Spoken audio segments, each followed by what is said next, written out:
que nós temos que ter em mente é que esse artigo 185, por mais que pareça óbvio, principalmente para vocês que são mais novos, né, se formaram ou estão se formando agora, que o acusado tem direito a ser interrogado e na presença de um advogado, de um defensor, né?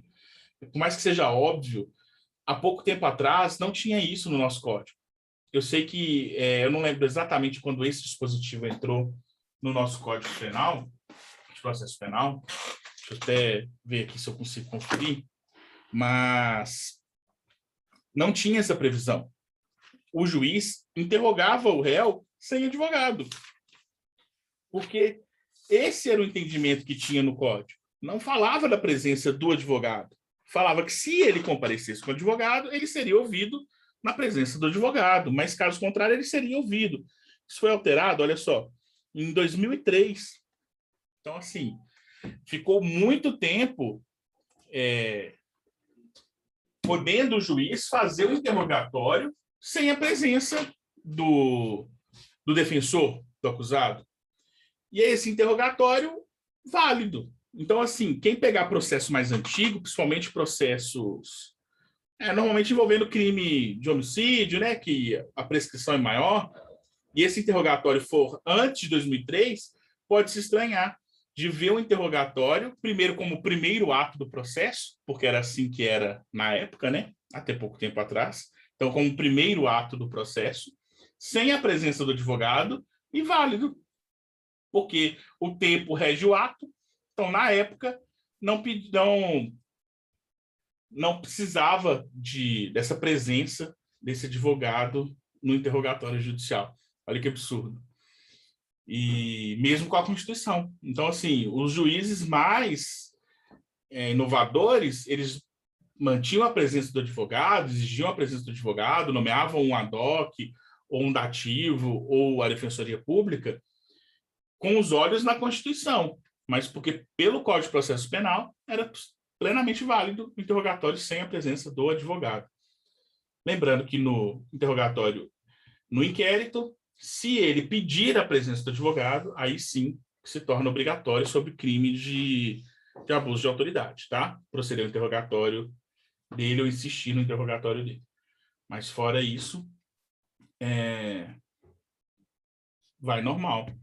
Interrogatório sem a presença do advogado.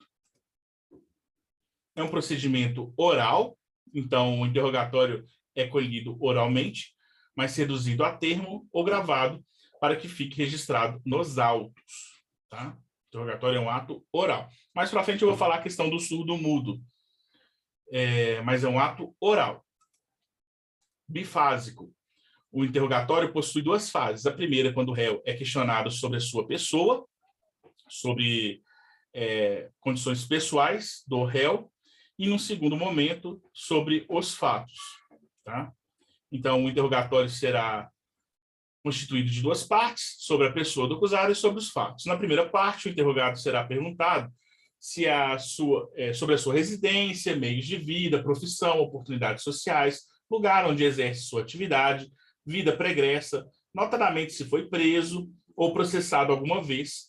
Em caso afirmativo, qual o juízo do processo, se houve suspensão condicional ou condenação, qual a pena imposta e se já cumpriu, e os dados dos seus familiares. Deixa eu só admitir que o Sávio está tentando entrar. Uma observação, garotas, e agora o Sávio que está entrando.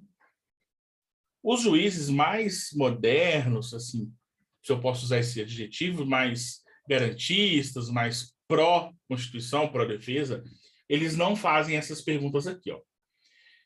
Se ele já foi preso, processado, pena, se foi condenado, se já cumpriu a pena, eles não fazem essas perguntas, tá? Eles não fazem esse tipo de pergunta ao interrogado. Por quê?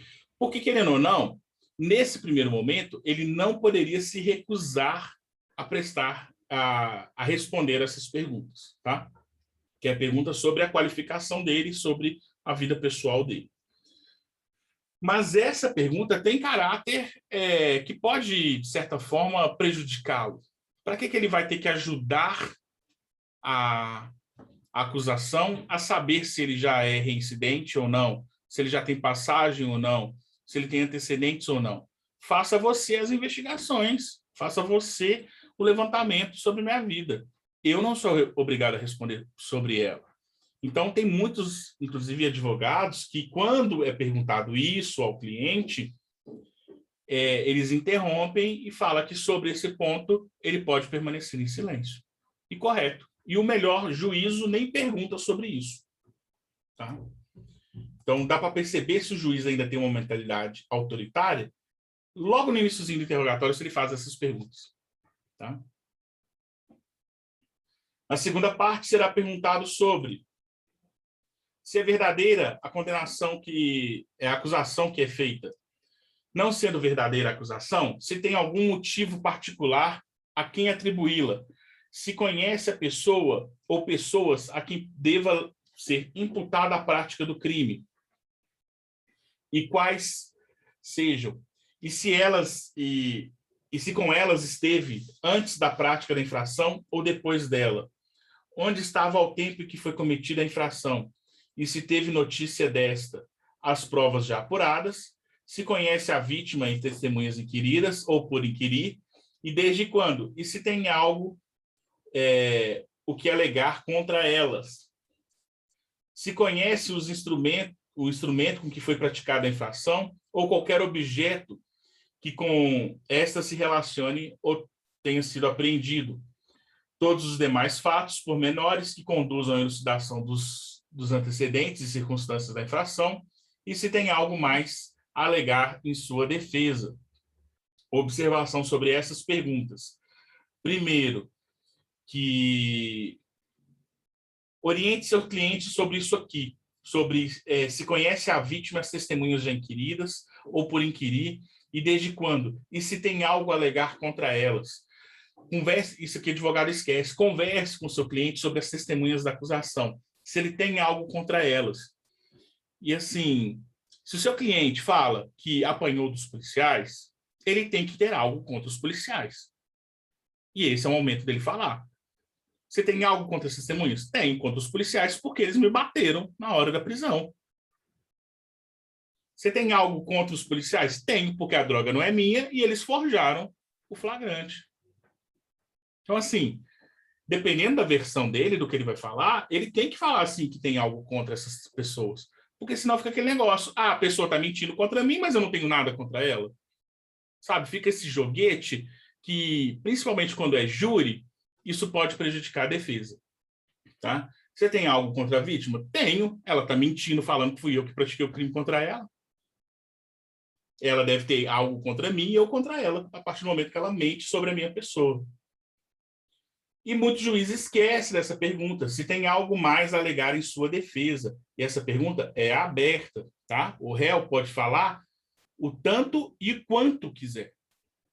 Olha só, eu já vi um caso que anulou-se um tribunal do júri. Por quê? Porque ao ser feito essa pergunta, se tem algo mais a alegar em sua defesa, o réu, na verdade, ele era advogado. E o que ele fez? Ele começou a falar, a falar, a falar, a falar. E basicamente ele começou a sustentar, como se estivesse sustentando a sua absolvição. E o juiz mandou parar. E a pergunta é clara ali, se tem algo mais a acrescentar em sua defesa. Tenho a acrescentar isso, essa prova é ilícita, por isso, por aquilo, essa prova, eu tenho isso a dizer, sobre esse depoimento, sobre essa perícia que não foi feita da forma correta. Ele vai falar tudo que interessa à sua defesa, o tempo que for necessário. Então, essa pergunta tem que ser feita.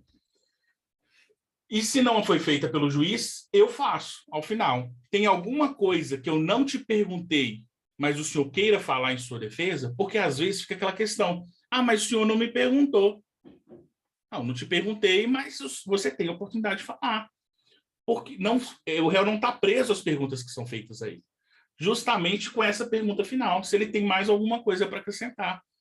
Então, se o juiz não perguntou algo relevante, o promotor não perguntou, a defesa não perguntou, o réu pode complementar com algo relevante. O que muito juiz corta é quando o réu começa a falar de uma circunstância que não tem nada a ver com o fato. Mas, tendo relação com o fato, essa pergunta é aberta, ele fala pelo tempo que ele quiser. Tá? Então, vamos continuar. Então, bifásico, ato protegido pelo silêncio. O réu, nos termos do artigo 186, tem o direito de ser cientificado do inteiro teor da acusação e informado pelo juiz, antes de iniciar o interrogatório, do seu direito de permanecer calado. Nem poderá ser interpretado em prejuízo à sua defesa. Tá? Depois de devidamente qualificado e cientificado do inteiro teor da acusação, o acusado será informado pelo juiz, antes de iniciar o interrogatório, do seu direito de permanecer calado, de não responder perguntas que lhe forem formuladas. O silêncio, que não importará em confissão, não poderá ser interpretado em prejuízo da defesa. De novo, há pouco tempo atrás, tinha-se previsão no Código de Processo Penal que o silêncio poderia ser interpretado contra o réu. Tá? O silêncio total ou parcial. Então, o que a gente tem que perceber é que a gente vem de resquícios muito autoritários no nosso Código de Processo Penal. Alguns foram tirados, outros permanecem lá. Mas o pior problema é a mentalidade. Os juízes mais velhos foram criados em uma mentalidade diferente. E eu vou falar com vocês daqui a pouco, quando eu vou falar sobre o direito do silêncio. Então, assim, esses atos de abuso, de não permitir que a pergunta seja feita só pela defesa, é um preciosismo muito grande de achar que é ele que manda e desmanda ali, que a prova é para ele, que ele é o centro de tudo, que tudo tem que girar em torno dele, e que se o réu ficar em silêncio é uma ofensa pessoal contra ele. E com juízes mais novos é mais difícil a gente ver isso, mas infelizmente tem esse residual aí de muitos juízes antigos, tá? Não são todos. Vocês entenderam o ponto que eu quis chegar. Individual. Nos termos do artigo 191, havendo mais de um acusado, serão interrogados separadamente, tá? Então, havendo mais de um acusado, serão interrogados separadamente. Sobre perguntas, você pode perguntar para o corréu, mais para frente eu trato, mas os réus vão ser interrogados separadamente. Ato repetitível. Nos termos do artigo 196, o juiz poderá proceder a novo interrogatório a qualquer tempo, de ofício ou a requerimento das partes. Vou trazer isso depois mais para frente como uma estratégia defensiva, tá? Então vamos continuar. Direito ao silêncio, amplitude. Aqui eu trago a fonte de onde que eu tirei esses dados. Vamos lá. Então, sobre a amplitude do direito ao silêncio. É uma manifestação do direito à intimidade, deve ser reconhecido em todos os interrogatórios realizados durante a persecução penal, seja o acusado preso ou solto ou pessoa jurídica. A pessoa jurídica tem direito de permanecer em silêncio.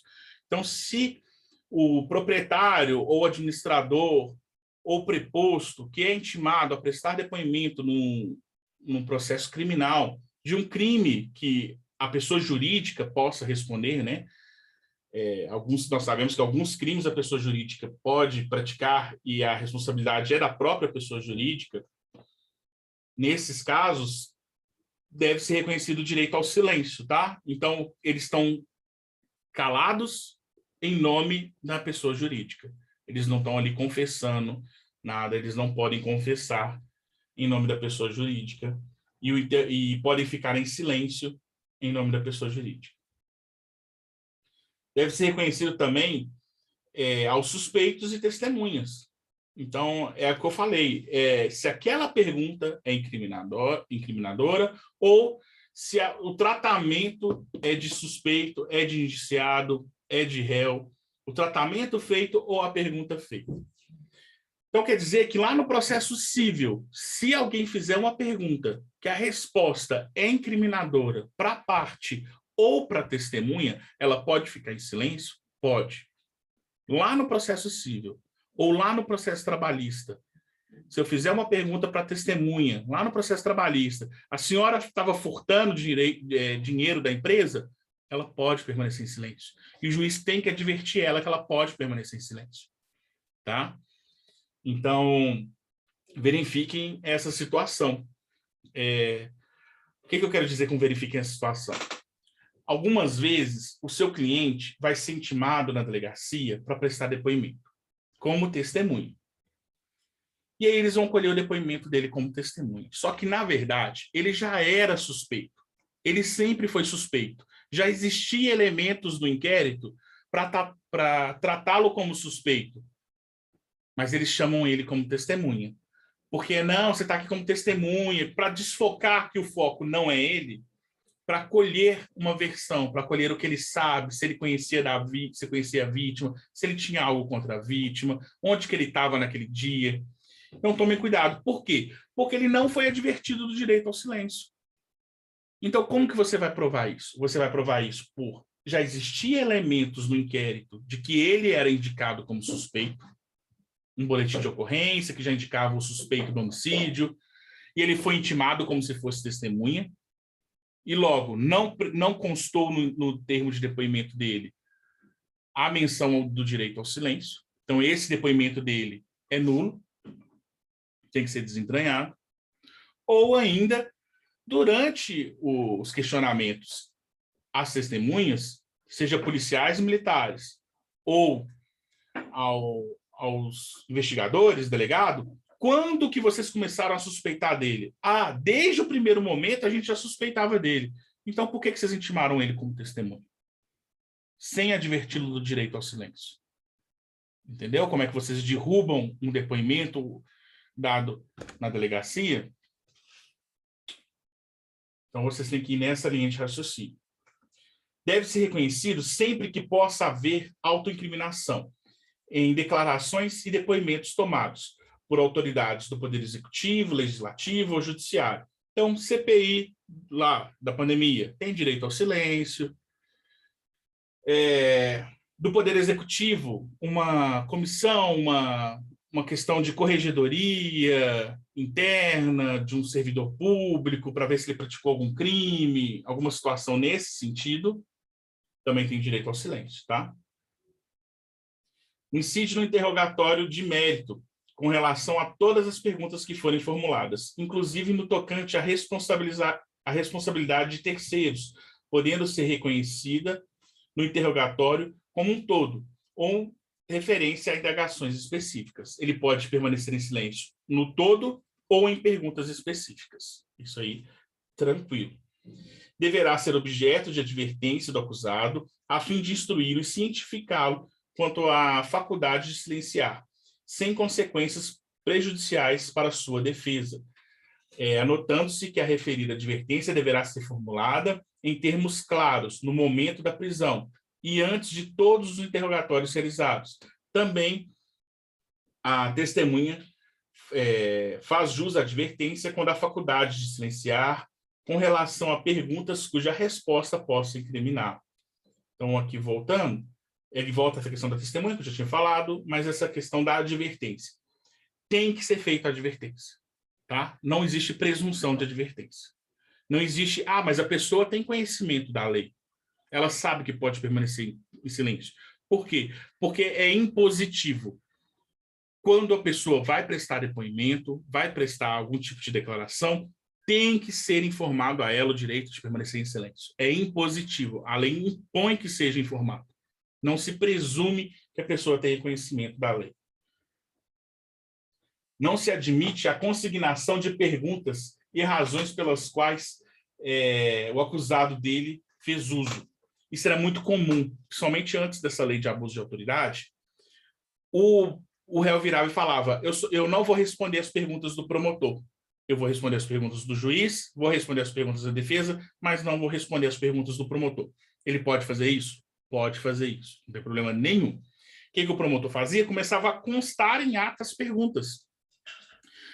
Ele vai permanecer em silêncio, mas eu vou fazer as perguntas. Isso é abuso de autoridade. Está previsto na lei de abuso de autoridades.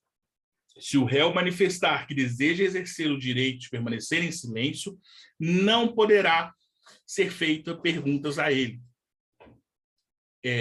Lógico, né? Porque ele não quer que faça essas perguntas. Então, se ele falar, eu vou permanecer em silêncio, não tem possibilidade do promotor começar a perguntar a ele. Se isso ocorrer, interrompam, educadamente, lógico, sempre, advirtam que a lei de abuso de autoridade tem essa previsão e que ele já falou que vai permanecer em silêncio. E que a defesa manifesta novamente que esse é o entendimento da defesa técnica, orientando que o acusado permaneça em silêncio e que conste em ata que o promotor fez perguntas para que se apure o crime de abuso de autoridade. Tá? Sejam firmes. Que rapidinho o promotor para de fazer pergunta. Às vezes ele nem sabe, né, que a lei mudou, tem uns que nem buscam estudar, mas era muito comum o promotor constar em ata as perguntas que tinham feito. Quando isso acontecia lá atrás, quando não tinha a lei de abuso de autoridade, e essa era a minha estratégia, quando eu optava por falar para o réu, você só vai responder as perguntas do juiz e da defesa, e o promotor insistia em encostar as perguntas em ata, na época eu não podia fazer nada contra isso. Igual eu falei agora para vocês. O que vocês fazem? Já combinem com o réu. Olha, o promotor vai fazer perguntas, vai mandar constar em ata, porque eu já conheço esse promotor, mas preste atenção nas perguntas, porque depois eu vou fazer essas perguntas para você. Eu vou pegar as mesmas perguntas do promotor e vou fazer para você, só que eu vou fazer de um jeito correto, sem te induzir a resposta. Principalmente em júri, para os jurados perceberem que ele respondeu todas as perguntas feitas pelo promotor. Ele só não queria responder ao promotor, mas ele respondeu todas as perguntas. Por que às vezes essa era a tática da defesa? Porque ao réu responder X, daquele X que ele respondeu, o promotor já tirava 30 perguntas sobre aquela resposta, sobre uma possível contradição, sobre alguma incongruência ali naquela resposta dele. E quando o promotor começava simplesmente a constar as perguntas em ata, ele não sabia as respostas que o réu ia dar. Então, não tinha como ele pegar ali uma linha de raciocínio pela resposta para fazer novas perguntas. Então, mas hoje vocês já têm o instrumento. Não pode se constar, não pode se fazer as perguntas. Não pode se insistir em fazer as perguntas, tá? Recentemente aconteceu isso comigo, um advogado, até que a estratégia do meu cliente era permanecer completamente em silêncio. A estratégia do acusado, que o meu amigo estava representando, era responder só as perguntas da defesa. Ele falou assim, como é que será que vai ser o entendimento do juiz nesse caso? Eu falei assim, olha, não sei, nunca tinha acontecido com esse juiz esse tipo de situação comigo. Mas a única coisa que o juiz fez foi perguntar às partes se elas queriam se manifestar sobre esse desejo do réu. E aí sejam solícitos com a outra defesa. Se a outra defesa deseja permanecer em silêncio, não é vocês que vão ficar insistindo em fazer objeção ou pedindo para constar em ata seu protesto, porque você tinha perguntas para fazer para o réu. Não, respeita o direito, porque é a mesma coisa se o seu cliente estivesse ali nessa situação, você queria que fosse respeitado o seu direito. Então, mas não fizeram perguntas, não houve perguntas por parte do Ministério Público e nenhuma das outras defesas. Tem como única consequência admissível o fato do acusado deixar de declinar elementos a seu favor, fornecendo sua versão sobre os fatos, indicando elementos probatórios que possam dar suporte a ela. A única consequência do direito de silêncio é essa. O réu deixou de dar sua versão. Nenhuma consequência negativa pode ser extraída. Só que o réu exerceu o direito ao silêncio e não trouxe elementos que ele poderia trazer. Vou falar mais para vocês mais para frente aqui, quando eu chegar aqui na estratégia, de como eu faço quando eu preciso que o réu fale algo, mas eu não quero que ele responda às outras perguntas. Tá? Então, sobre o direito de silêncio, esse resquício tem ainda juiz, tem ainda promotor, que entende que o silêncio como desrespeito. Tá? Então, tomem cuidado, vocês têm que ter esse fator como um fator que vai pesar se o seu cliente vai permanecer em silêncio ou não, porque, na verdade, a gente joga como as regras são na prática, não como elas estão no papel. No papel, o réu pode permanecer em silêncio, mas, no caso, convém ele permanecer em silêncio, o juiz pode até não fundamentar a decisão dele com base naquele silêncio do réu, mas, subjetivamente, isso pode interferir no julgamento e vocês têm que estar preparados para isso e, assim, poderem trabalhar com essa questão do silêncio do réu de forma bem feita ou estrategicamente onde usar o silêncio, onde não usar o silêncio. Vai de caso a caso, mas nós vamos falar um pouquinho das estratégias mais para frente. Quando o silêncio diz, o que eu quero dizer em relação a isso? Olha só, o artigo 186, redação anterior, tá, gente? Original. Antes de iniciar o interrogatório, o juiz observará ao réu que, embora não seja obrigado a responder às perguntas que lhe forem formuladas, o seu silêncio poderá ser interpretado em prejuízo da própria defesa. Essa era a previsão que tinha, tá? Do silêncio sendo interpretado em prejuízo da própria defesa. Hoje nós já não temos mais essa previsão, mas subjetivamente nós temos que trabalhar com essa questão do silêncio, tá? Se o silêncio convém ou não convém. Aqui vem falando que esse artigo 186 não foi recepcionado pela Carta Magna no seu texto antigo, tá? Que o silêncio do réu não pode ser utilizado de nenhuma forma para nenhum prejuízo, seja para manter prisão, seja para decretar prisão, não pode ser utilizado o silêncio do réu como motivo, tá? Artigo 98. O silêncio do acusado não importará em confissão, mas poderá constituir elemento para a formação do convencimento do juiz. Ainda temos essa previsão no Código, do artigo 198. O que esse artigo 198 vai nos dizer? O silêncio do acusado não importará em confissão, ou seja, quem cala não consente, mas poderá ser elemento de formação de convencimento do juiz. Basicamente, o que vai ter doutrinador que vai falar que essa segunda parte é inconstitucional. Ela pode até ser inconstitucional, mas a prática dela existe. E a gente tem que estar ciente dessa prática. Que o silêncio pode se tornar um elemento de convicção para o juiz. Não é um elemento que ele possa fundamentar nas decisões, mas de convencimento pode ocorrer. Tá? Silêncio seletivo. Tá? Responder perguntas. Ele pode responder perguntas só de alguns, então só do juiz e da defesa, ou só da defesa. O acusado pode responder as perguntas que desejar, independentemente de quem formula. Então, o juiz pode estar fazendo um monte de pergunta. Fez uma específica, ele pode falar, nessa eu quero ficar em silêncio. E pronto. E não tem prejuízo nenhum para ele sobre isso, tá? O acusado pode responder as perguntas de que desejar, independente de quem formula. STJ-HC 628-224. É uma decisão monocrática, tá? Ainda não tem um acórdão. Vai justamente tratar daqueles vídeos que nós vimos circulando na internet.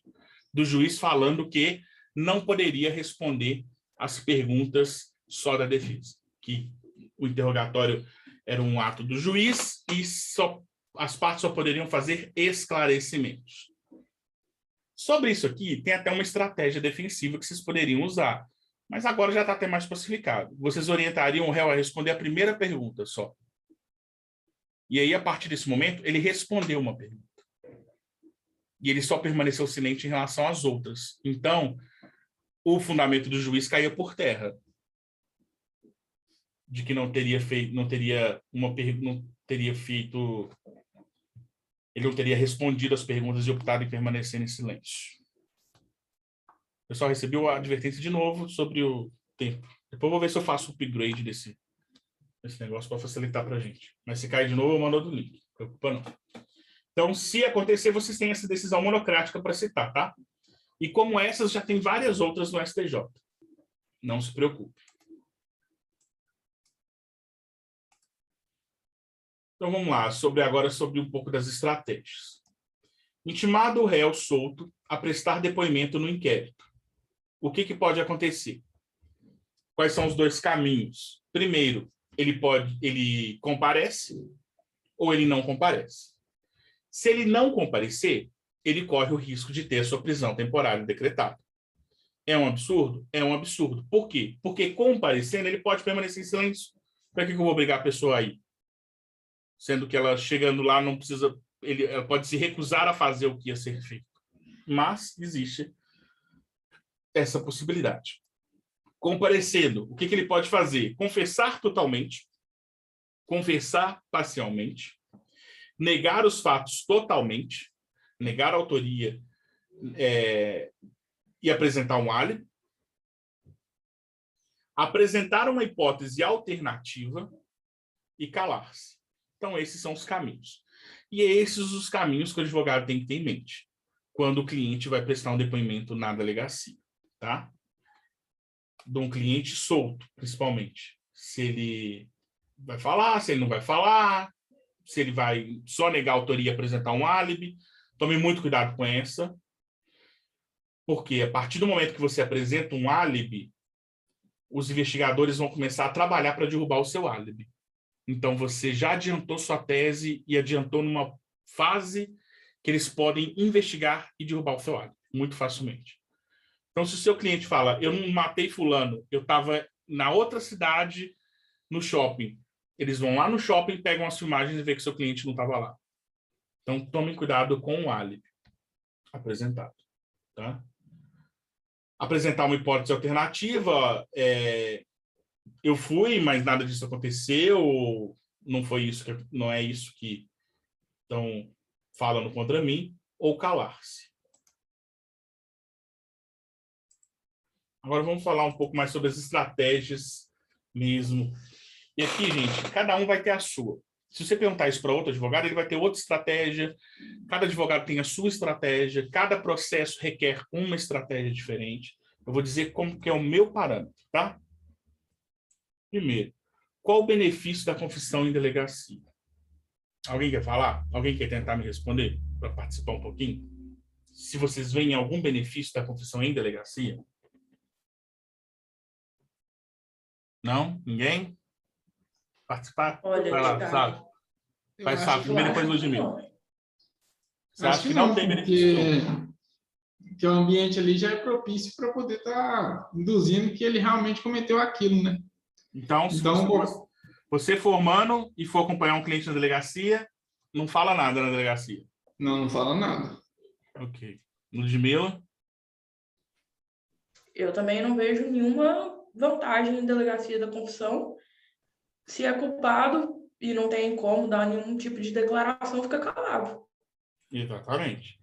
Não existe, não tem benefício, tá, gente?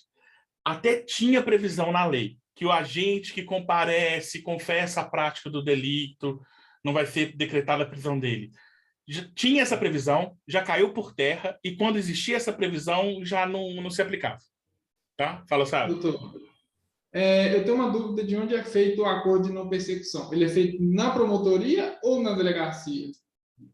Pela lei, na promotoria. Aí a promotora, o advogado de defesa, o indiciado e o delegado, correto? Não, sem delegado. Sem o delegado, né? E sem o magistrado participa ou não? Fez a ocorrência, fez o procedimento, manda para o Ministério Público vai oferecer denúncia? Não, é caso de proposta de acordo de não persecução penal. O que eu vou fazer? Intimar o acusado a comparecer na promotoria no dia X, na hora X, para ver se tem possibilidade do acordo. Esse é o procedimento correto. E aí ele comparece acompanhado de advogado, porque tem que ter advogado no acordo de não persecução penal, e ali, fechando o acordo, redige o termo, manda para o judiciário marca a data, nessa data o réu comparece, declara a ciência dos termos, declara a voluntariedade, confessa a prática do crime, e aí é homologado o acordo. O delegado não tem participação. Igual estava falando no início da aula, o delegado pode querer usar isso como uma estratégia. Olha, confessa aqui na delegacia, porque aí eu converso com a promotora, para te fazer um acordo mais benéfico. Só que isso aí pode ser lorota. Tem que orientar o cliente. Hã? Tem que orientar o cliente. Porque uma das coisas que o delegado vai falar, confessa porque vai ser melhor para você. Eu converso com a promotor e vai pegar leve no acordo de não persecução penal, não sei o quê. Uma parte não vincula a outra. Isso é só lorota para ter um fim rápido da situação. Porque aí tem a confissão e acabou. E pior, às vezes o cliente vai confessar isso na delegacia com essa proposta de acordo de não persecução e ele nem teria direito. Ele estava sem advogado ali naquele momento e ele está achando que vai fechar um acordo de não persecução num tráfico, num homicídio, numa situação dessa, entendeu? Só para induzi-lo a confessar. Então tome cuidado. Então, aqui, ó, eu trouxe o enunciado que eu tinha falado lá em cima. A inexistência de confissão do investigado antes da formação da opinião do delito, né, do Ministério Público, não pode ser interpretada como desinteresse em entabular eventual acordo de não persecução penal. Então, ele não ter confessado na delegacia não pode nem ser utilizado pelo Ministério Público como fundamento de que ele não quer um acordo de não persecução penal. Tem que intimar ele do mesmo jeito. E aí, eu até compartilhei recentemente no grupo do Telegram uma situação onde que foi anulado o recebimento da denúncia porque o Ministério Público não provou que fez a proposta de acordo de não persecução penal. Então, na resposta de acusação, abre uma preliminar da não proposta do acordo de não persecução penal, do nulidade do oferecimento da denúncia e consequência do recebimento. Tá? Porque ele tem que provar que o porquê não fez, se ele entende que não cabe o acordo, ele tem que colocar o porquê não cabe. Se é subjetivo, se é em relação à parte subjetiva da proposta, ele tem que falar o porquê que ele entende que não cabe. Por quê? Porque eu posso recorrer. E como é que eu recorro de algo que eu não sei os fundamentos? Então, o promotor, se ele entende, não, esse réu aqui, ele não dá para propor acordo de não persecução penal para ele por algum elemento subjetivo do promotor. Ele tem que colocar isso no papel. Porque a defesa tem direito de recorrer. Então, como é que eu recorro de algo que eu não sei os fundamentos? Nos meus processos, eu faço isso. Eu abro preliminar e mando voltar para o Ministério Público fundamentar. Qual requisito não foi preenchido? Justamente para eu saber como que eu vou atacar isso. Tá? E outra coisa também que já decidiu, que se a defesa requer a remessa dos autos ao procurador-geral, o juiz tem que mandar. Ele não faz juízo de admissibilidade. Ele não faz juízo se pode ou não pode ter o acordo de não persecução penal. Ele tem que remeter. Ele não cabe a ele discutir se a defesa apresentou esse recurso. Tá? Anulava-se uma sentença onde o juiz não mandou para a instância superior do Ministério Público analisar o que a defesa já tinha pedido nos autos. Então, e qual seria o benefício de uma hipótese explicativa? E aí que vem. Essa explicação vai fazer o cliente não ser indiciado? E aí é sentar com o cliente e falar o seguinte, olha, agora você tem que me falar. Você vai me falar tudo. Se você tiver uma vírgula de culpa, você vai permanecer calado. Agora, se você é 100% inocente, você está completamente inocente nessa situação. Se o promotor fala, o delegado está falando que você matou fulano no dia tal, na hora tal. E a gente tem uma prova que no dia tal, na hora tal, você estava em outro lugar. Você estava numa sessão de cinema no shopping. Onde a defesa já conseguiu o vídeo de você entrando no shopping, o tempo que você iniciou, o tempo que você saiu. Aí é um caso de você falar. Porque aí as chances do seu cliente não ser indiciado são altas. Fora isso, é permanecer em silêncio. Entendeu? Não tem chance, seu cliente vai ser indiciado.